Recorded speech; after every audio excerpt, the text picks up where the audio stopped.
Hello and welcome back to my channel. I'm KJ Miller. I am a founder, lecturer, and content creator, and today we're talking all about how to build your founder network. Before we dive in, if you want to learn all about all things startups, founding a business, consumer products, women in business, anything like that, this is the place for you. So be sure to subscribe and let's dive in. I've got 3 major tips for you on building and maintaining your founder network. And before I get into them, let me just tell you why I think this is so important. It comes down to 2 main reasons. The first is that starting a business is lonely. I got to be honest with you.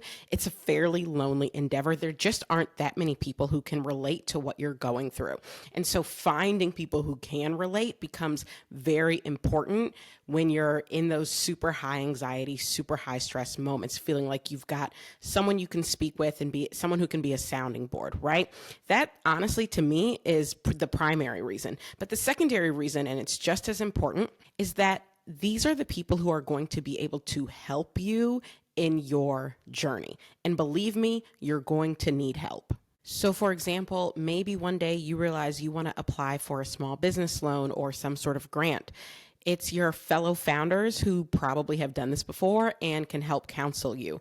Or maybe you're running into an issue with your supply chain and you want to understand if there are better options out there. Again, it's your fellow founders who you're going to be able to turn to. That's why having a founder network is so important, and I'm going to help you build one.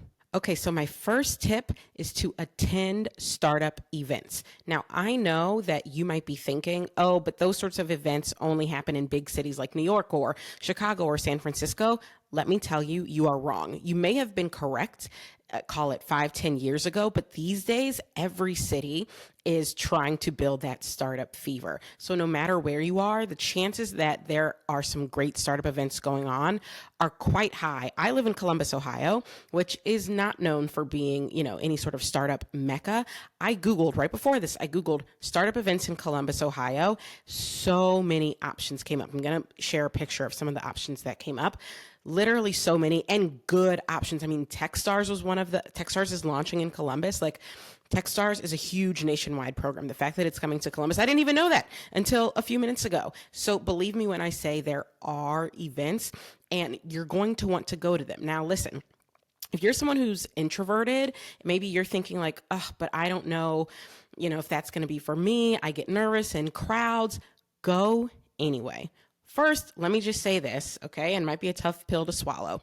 There's really no way to build a business without getting comfortable talking about your business. Okay, I'm not saying you have to go on stage and pitch it to 10,000 people, but you can't really build anything that you want customers to come buy or, a service you want customers to use if you're not willing to talk about it. So you might as well start getting some practice in. That's number 1. But 2, even if you're not speaking to a ton of people at these events, going to these events helps you get a sense of the startup environment and the founder environment where you live. And whenever I would go to these sorts of, I used to go to these events all the time, particularly early in my founder career. I'm in the game now about 10 years. I don't go as often.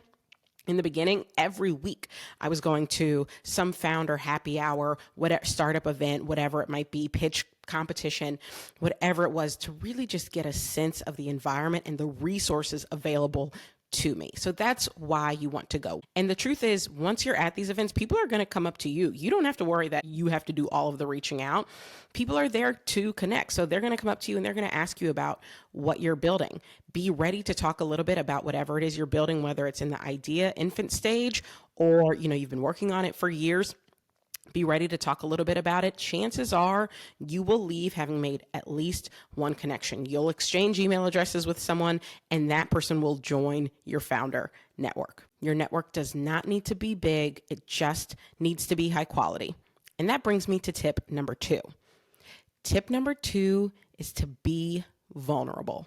So I just said your network doesn't need to be big. It just needs to be high quality. Well, what do I mean when I say high quality? I mean, it's a network of people you can rely on.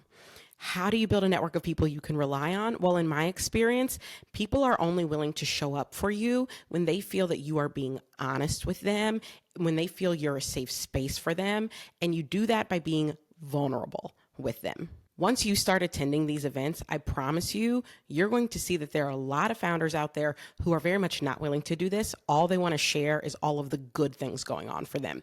Maybe they just got placed into some retail doors. Maybe their revenue is growing 30% month over month every month. Maybe they just, were able to raise a round from some VC, and that's all they want to talk about. Now, I'm not saying you shouldn't share your accomplishments. Of course you should. You're excited about them.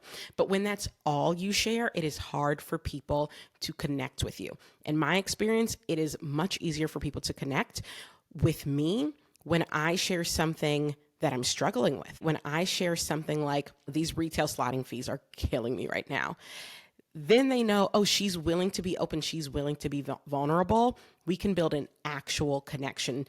Those are the conversations that have gotten me to a place where I consider the founders I've met friends as opposed to just acquaintances. So you've got to be vulnerable. That's what's going to allow you to build high quality founder relationships. And when they're high quality, you don't need dozens of them.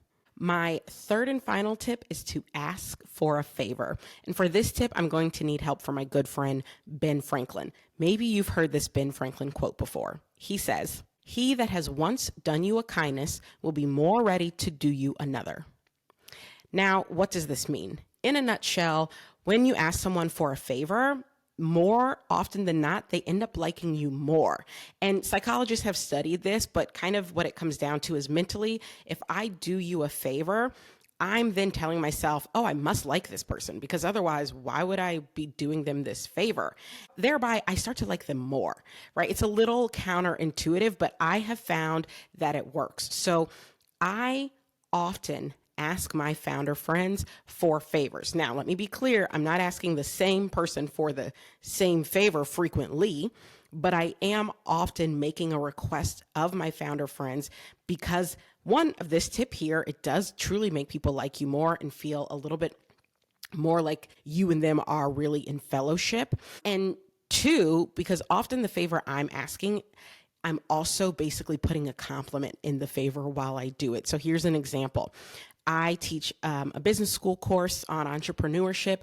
Every year for my course, I ask some of my founder friends to be speakers and to come speak to my students. Well, I'm asking them a favor, but I'm also making it very clear, I think so highly of you. You are so smart. You are so accomplished. You are so insightful. I want my students to learn from you, right? So I'm kind of accomplishing two things, and I'm staying top of mind for them. I'm asking this favor once per year, so it's not every week that I'm asking them to come do this for me. It's once a year, but while I'm asking that favor, I'm also complimenting them. These, I think, are the best types of favors. So for you, that might look a little different. Maybe for you, you are working on a marketing campaign for your business, and you say to a founder friend, your marketing campaigns are always so beautiful, or your copy is always so well written. I would love for you to take a look at mine and just give me your feedback. Right now, I'm asking you for a favor, but again, I'm getting that compliment in there. This is such a great way to deepen your connections with your founder friends and to maintain those relationships, because it's always giving you a reason to reach out. So those are my networking tips. I hope that that's helpful. Like I said, I think having a strong founder network is so important. If you have any questions, be sure to drop them below. And if you love content like this, be sure to subscribe, and I'll see you next time.